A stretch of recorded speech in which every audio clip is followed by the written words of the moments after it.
I'm here in one of the tourist spots in Ormoc City, Leyte, Philippines, the Miracle View.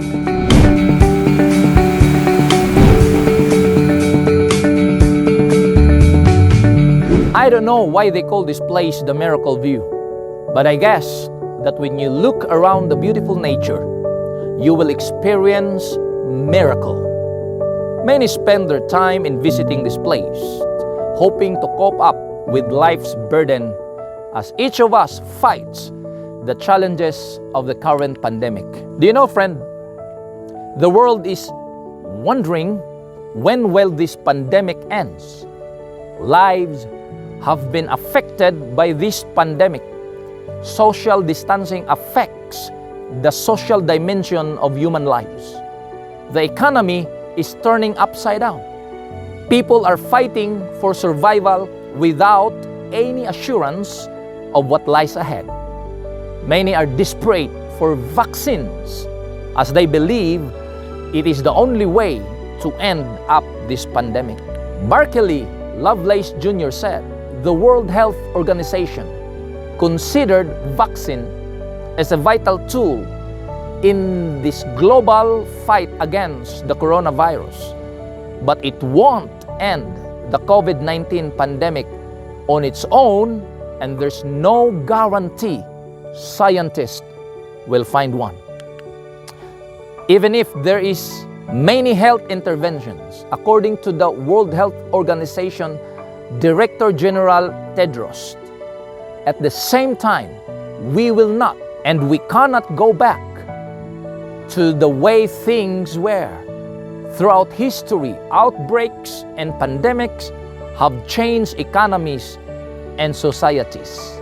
He continues, the virus has infected more than 22.7 million people worldwide and killed at least 794,100 in more than 7 months, according to the data compiled by the Johns Hopkins University. There are at least 30 potential vaccines currently in clinical trials, according to the World Health Organization.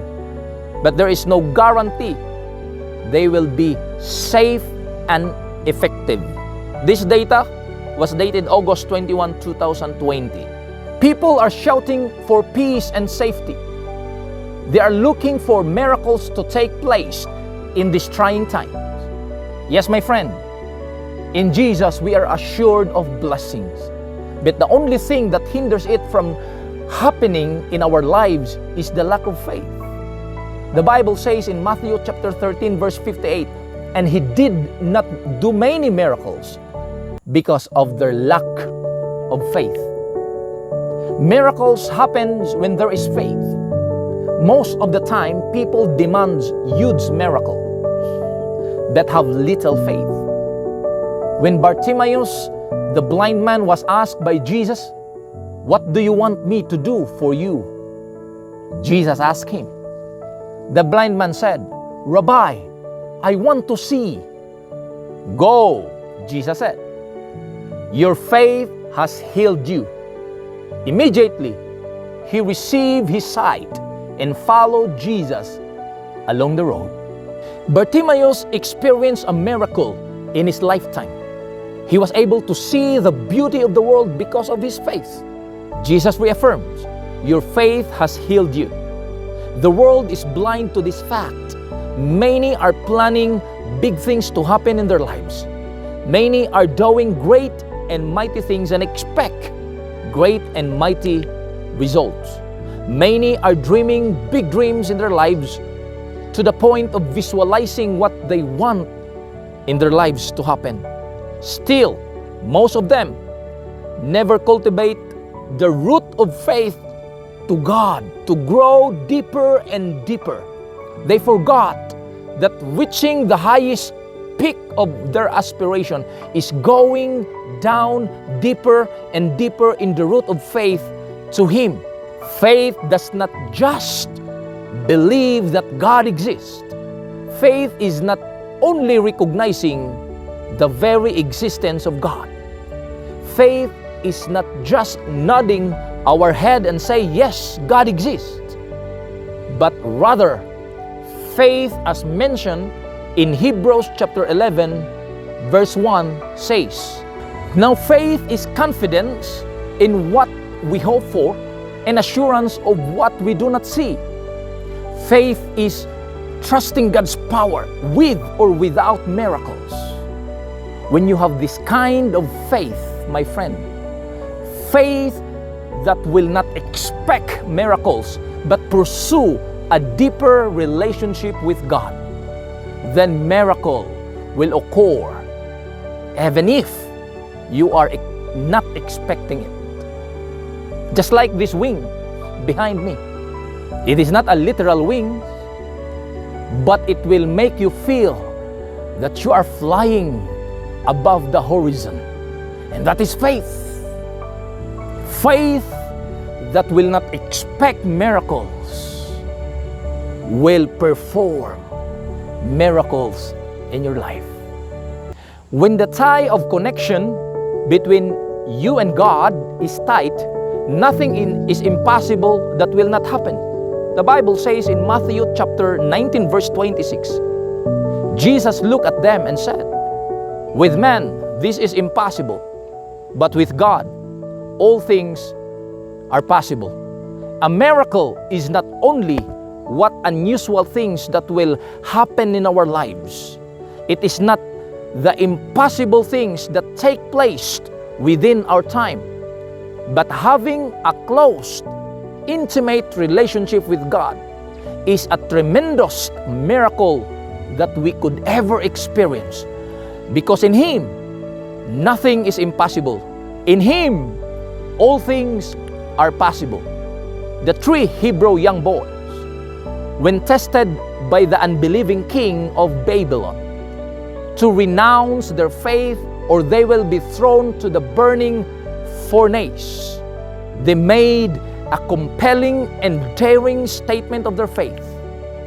In Daniel chapter 3, verse 16 to 18, it says, Shadrach, Meshach, and Abednego replied to him, "King Nebuchadnezzar, we do not need to defend ourselves before you in this matter. If we are thrown into the blazing furnace, the God we serve is able to deliver us from it, and He will deliver us from your majesty's hand.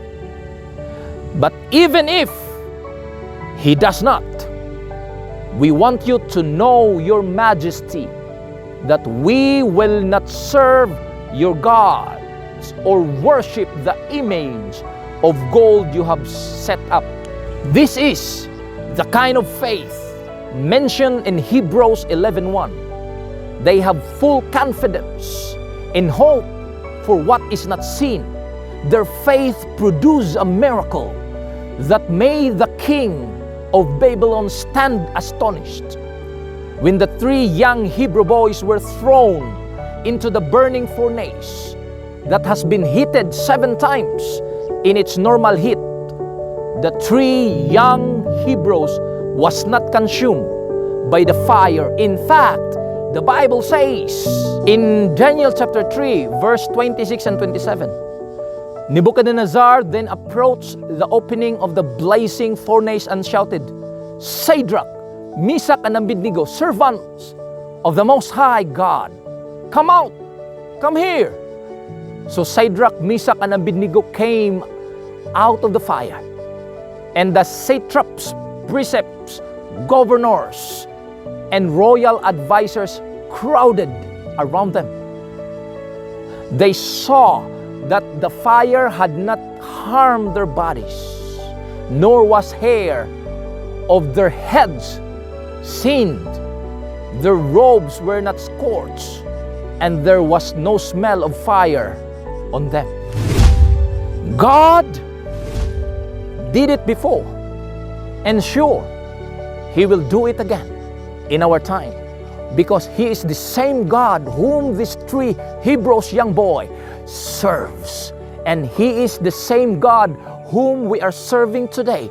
The Bible says in Hebrews chapter 13 verse 8, Jesus Christ is the same yesterday and today and forever.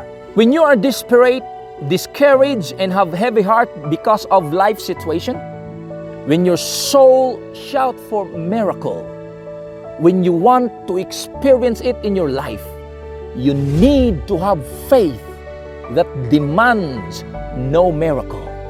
Because when your faith is deeply rooted in God, miracles do happen even if you will not ask for it. The 3 Hebrew boys made a very daring statement. Even if God will not save us, let it be known to you, O King, that we will not bow down before your image. Clearly, this is an evidence that no matter what situation you are facing today, no matter how painful the challenges that stands before you, no matter how uncertain the next episode of your life's story, always remember, there is only one life, there is only one truth, there is only one way. In Jesus, there is hope. In Him, there is miracle. Good day.